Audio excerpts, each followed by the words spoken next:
basically saying that the kids are not safe around Iman. She said Iman be smoking weed around the kids and be forgetting to feed them. One of the wildest parts of the allegations is Teyana says that Iman put the kids in a rideshare in Chicago and had them dropped off at the United Center Arena alone while he had a private driver drop him off. Aaron finally tried to apologize to Teyana's daughter, but she wasn't having it. He sat across from her with downcast eyes, his voice soft and hesitant. "I didn't mean to hurt you," he said. I didn't know how to act." But the air in the room was too heavy for that to land. The child stared at the floor, not answering. After weeks of tension and mistrust, this moment was supposed to be healing. Teyana watched anxiously from the side, silently praying it would go well. But the child's silence said more than any words could. The apology felt late. It felt forced. It felt like it was more about making things easier for Aaron than truly acknowledging the pain he caused. Everyone in the room could feel it, and as the seconds passed in silence, that truth only became more obvious. It wasn't just about an apology, it was about whether trust could ever return. And the silence was its answer. After a long pause, the child finally looked up. Her voice was quiet but clear, her words sharp in their honesty. "I don't forgive you," she said. Teyana sucked in a breath, startled. Aaron blinked, confused and caught off guard. But the little girl wasn't angry. She was calm, almost too calm. "You made me feel like I didn't belong here," she continued. Her words weren't screamed, but they hit with the weight of truth. Aaron opened his mouth as if to say something, but nothing came out. The silence stretched between them, thick and unbearable. It wasn't rejection out of spite. It was rejection born from experience, from remembering every cold glance, every dismissive tone. And in that one small sentence, she took back the power he had made her feel she lost. It wasn't just a personal boundary, it was the beginning of healing. For the first time, she told the truth with no fear. And that courage echoed through the room. Aaron couldn't stay in the room after that. He muttered a soft, "Okay," his eyes dropping, shoulders slumping under the weight of guilt. Then he stood, turned toward the door, and walked out. No storming, no shouting, just a quiet exit that somehow hurt more than anything else. Teyana called after him, her voice breaking, but he didn't stop. The door clicked shut behind him, leaving a stillness so loud it felt like it might swallow the house whole. Her daughter didn't move, didn't cry. She just sat there, small and strong and done. Teyana stood frozen for a moment, then walked slowly toward her daughter, unsure what to say. Everything felt like it had come undone in a single, silent moment. And yet, in that silence, something else had settled: clarity. For Teyana, the heartbreak was real, but so was the understanding that no apology could erase what had been done. Aaron's walkout wasn't just an end to a conversation, it was the end of a chapter.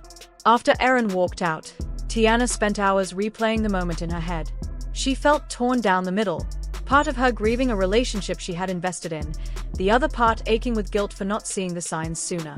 "I thought maybe they could rebuild something," she reportedly told a close friend. But when she looked into her daughter's eyes during that moment, she saw something she couldn't ignore: truth, strength, pain. "I can't force my child to love someone who hurt her," she said later. That realization hit hard. She began to recognize how much of her time had been spent trying to patch over problems that couldn't be fixed. The love she had for Aaron couldn't compare to the loyalty she owed her child. And Aaron's quiet exit? That wasn't abandonment. It was closure.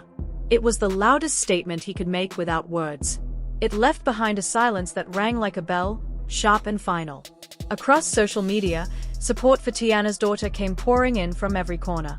Parents, caregivers, and everyday people united to offer words of encouragement that spoke directly to her strength. "Kids are more honest than anyone.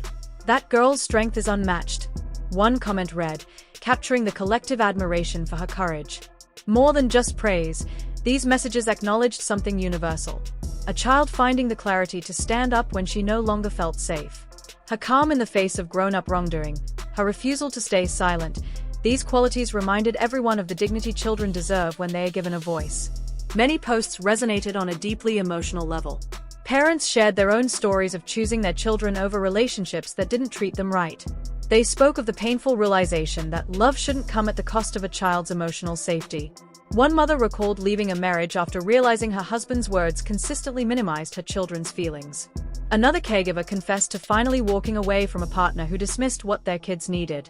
These stories, combined with the viral moment, created a ripple effect of empathy and solidarity. Proof that, sometimes, the courage of one child can unlock the strength of many. Meanwhile, Aaron was criticized harshly across those same platforms.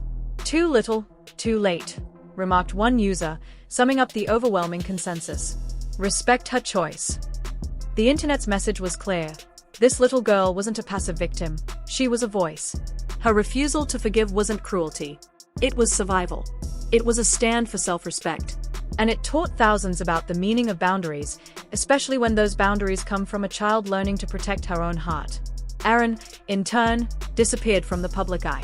Gone were the Instagram stories, the tweets, the carefully curated interviews. According to sources close to him, he's devastated, struggling to process how things spiraled so quickly. But public sympathy has been scarce.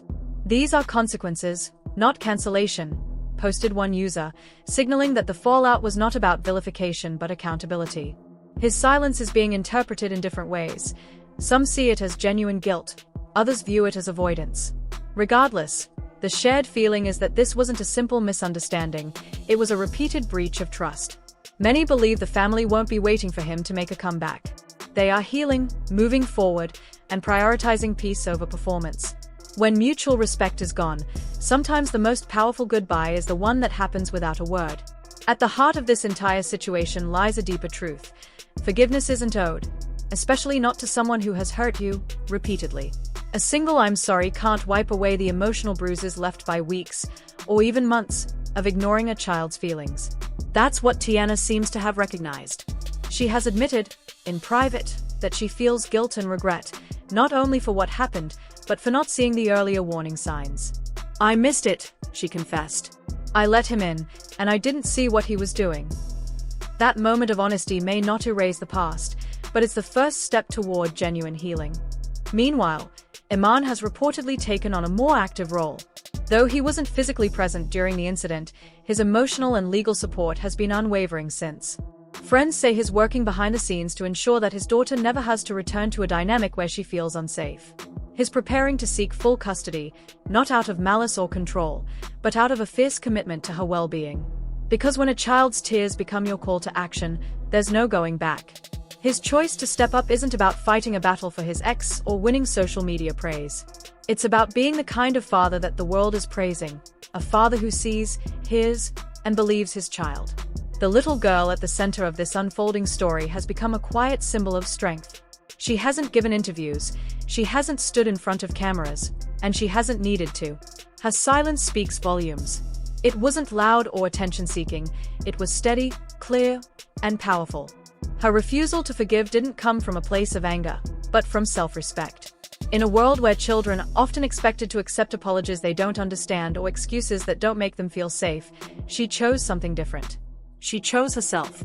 And that choice is resonating with thousands of people who see in her something they wish they'd had as children: the power to say no and the right to be protected. Her response, though quiet, has become the emotional center of everything that followed. It reminded the world that love should never be tied to pain. It's not about tolerating disrespect just to keep the peace or maintaining a connection that causes harm. True love, especially in a child's world, should feel like safety. Her refusal wasn't rebellion. It was clarity. It was dignity in its purest form. She didn't lash out, didn't try to make anyone choose sides. She simply stopped giving her trust to someone who had broken it. And that decision became a turning point, not just in her life, but in the lives of the adults around her. This moment is not a neat, tidy resolution. It's not a happily ever after where everything falls into place after a single confrontation. There are no easy answers, no perfect fixes. Healing, real healing, takes time. And in this family, that healing has begun, not with a dramatic gesture, but with a quiet shift in priorities. The focus has returned to the child's needs, to her peace of mind, to her emotional well-being. It's not about managing appearances anymore, it's about doing what's right. What's happening now is subtle but profound. The adults are listening more carefully. They are looking inward, questioning choices, acknowledging mistakes. The path forward is being shaped not by public opinion, but by the small, intentional decisions that prioritize the child above all else. Teyana is no longer trying to balance everything, she's choosing what matters. And Iman is stepping in not with noise, but with steady support. They are building something better, something quieter, but stronger. A new foundation where love isn't something a child has to earn, but something she can trust to protect her. And in the center of all this is a little girl, choosing peace. Not because someone told her to, but because she finally realized she deserved it. Because sometimes healing doesn't come from fixing what's broken. It comes from letting go of what hurts you. It comes from trusting your voice. And from those moments of courage, a new beginning can take shape. A slower, more honest beginning where peace isn't temporary, and love isn't broken by fear. A beginning where a child's well-being isn't negotiable, but fundamental. And that's the story people are choosing to believe in now. In the quiet that follows, the house may be calmer, but what's happening inside is far from silent. It's the sound of rebuilding, of reconnecting, of promise. And perhaps, most important, it's the sound of a little girl learning that she doesn't have to settle for anything less than love that honors her voice, protects her boundaries, and lifts her up, above all else. Do you think Erin deserved a second chance, or was her refusal a moment of necessary truth? Should Teyana let Erin back in again, or close that chapter for good? Drop your honest thoughts in the comments. This one's going to divide people.